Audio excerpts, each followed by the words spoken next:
మెదక్ జిల్లా రామాయంపేట మండల కేంద్రంలో వరద ప్రభావిత ప్రాంతాలను మాజీ ఎమ్మెల్యే పద్మదేవేందర్ రెడ్డి నాయకులతో కలిసి పరిశీలించారు. భారీ వర్షాల నేపథ్యంలో పలు కాలనీలోకి నీరు చేరడంతో విషయం తెలుసుకున్న మాజీ ఎమ్మెల్యే రామాయంపేట చేరుకుని వరద ప్రభావిత ప్రాంతాన్ని పూర్తిగా సందర్శించారు. ఈ సందర్భంగా ఆమె మాట్లాడుతూ సహాయక చర్యలు ముమ్మరంగా చేపట్టాలని అధికారులను కోరారు. మెదక్ జిల్లాలో రాత్రి నుండి కుండపోత వర్షం పడి చెరువులు అలుగులు పొంగి పర్లుతున్నాయని అన్నారు. ప్రభుత్వం ముందస్తు చర్యలు తీసుకోకపోవడం వలన ఇలాంటి ఇబ్బంది పరిస్థితులు ఏర్పడ్డాయని అన్నారు. చెరువులు రోడ్లు తెగిపోవడం వల్ల వరద నీళ్లు రోడ్లపై ప్రవహిస్తుండడం వల్ల ప్రజలు తీవ్ర ఇబ్బందులు పడుతున్నారని అన్నారు.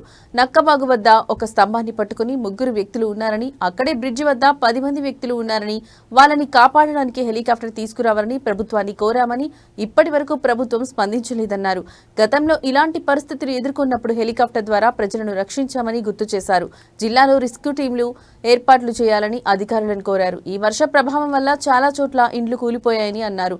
ఇలాంటి పరిస్థితుల్లో ఎలక్ట్రిసిటీ, పోలీస్, వైద్య శాఖ అధికారులు అప్రమత్తంగా ఉండాలని సూచించారు. ఇలాంటి ఇబ్బందికర పరిస్థితులలో జిల్లాకు ఒక టోల్ ఫ్రీ నెంబర్ ఏర్పాటు చేయాలని కలెక్టర్ని కోరారు.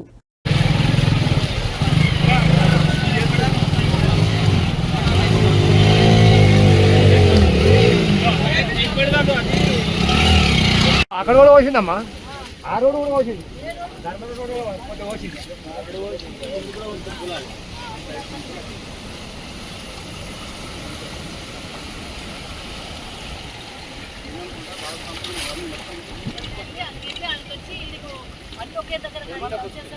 ఈడ కూడా మన గణపీలు కాబట్టి ఈడ కూడా మొత్తం ఇక్కడ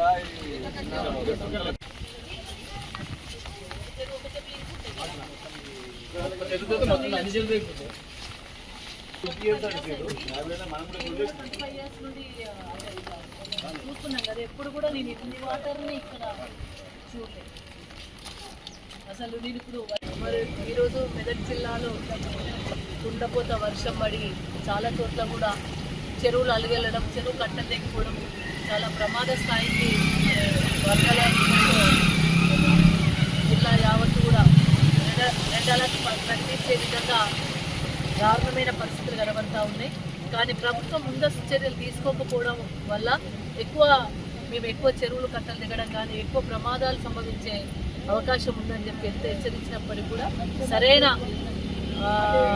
ప్రత్యేకమైన చర్యలు తీసుకోకపోవడం, అడ్వాన్స్గా కొంచెం ప్రత్యామ్నాయ చర్యలు తీసుకోకపోవడం వల్ల చాలా ఇబ్బందులు వచ్చినాయి.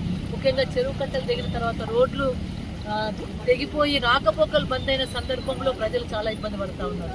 ముఖ్యంగా ఇంకా రాజ్పేట దగ్గరనైతే కొత్తపల్లి బ్రిడ్జ్ దగ్గర అక్కడ 3 ప్రమాదవశాత్తు ఒక పోల్ను పట్టుకొని నిలబడ్డారంటే కూడా మరి ప్రభుత్వము లేటుగా స్పందించడం వల్ల అక్కడ ఇబ్బందికరమైన పరిస్థితులే ఉన్నాయి.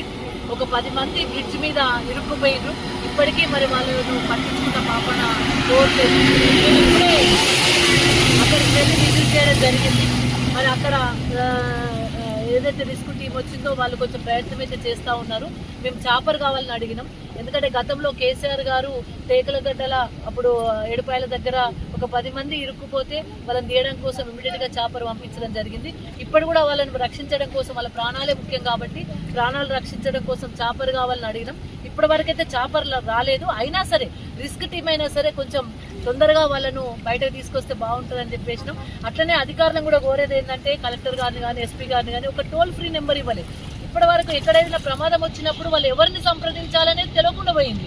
కలెక్టర్ గారు జిల్లా ఆఫీస్లో ఒక టోల్ ఫ్రీ నెంబరు, మండలాల వారీగా టోల్ ఫ్రీ నెంబర్ ఇచ్చినట్టయితే ఎంపీడీఓలు ఎవరైతే ఎంఆర్ఓలు స్పందించినట్టయితే ఈ పరిస్థితి రాకపోయింది. చాలా చోట్ల ఇల్లు కూలిపోయింది, చాలా చోట్ల రోడ్లు అయిపోయినాయి, చాలా చోట్ల ఏవైతే చెరువు కట్టలు తెగిపోయి ఊర్లకు ఊర్లు ఇబ్బందికరమైన పరిస్థితులు వచ్చినాయి. అయినా మరి ప్రభుత్వం అయితే సరైన పద్ధతిలో స్పందించినట్టుగా మేము భావించట్లేదు. ప్రజాప్రతినిధులు కావచ్చు, ప్రభుత్వం కావచ్చు, సరైన రీతిలో స్పందించడం లేదు. ఇప్పటికైనా అలర్ట్ కాండి. ఇంకా ఉంది వర్షం, ఇంకా 4-5 రోజుల వర్షం ఉన్న